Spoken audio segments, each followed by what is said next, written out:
असाही प्रवास कधी विचार पण केला नव्हता की दुसरी गावातल्या मैत्रिणींबरोबर त्यांच्या टेम्पोमध्ये बसून येईल. पंढरीच्या लोका किती मारुआ,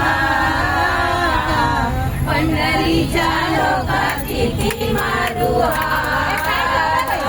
पंढरीच्या लोका किती मारुआ,